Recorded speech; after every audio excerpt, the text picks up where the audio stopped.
All right, one more graphing question that I get to in the last video is this one is a system of inequalities. So we have two inequalities. They're actually I would kind of pause and see if you can remember how to do this before watching the rest of it. Okay, so a couple of things are these are both lines because they don't have absolute value and they don't have x squared, so they're just straight lines, and they're both inequalities.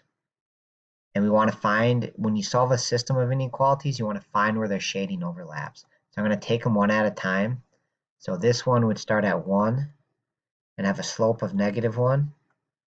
So just go down like that.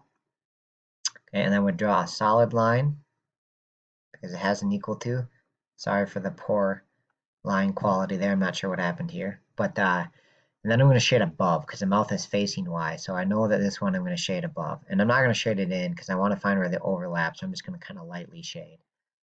Okay, the other line, we'll do it in green here maybe. It also starts at 1. This time has a slope that's positive, so it's 1 to 3, up 1, right 3, up 1, right 3. So we're going to draw on that line.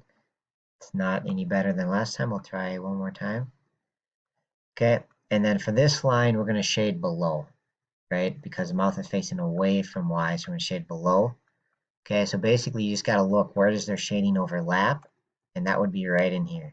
So our answers to this system are all the XY pairs that fall in here. So here are all our answers, right? There's actually infinite answers.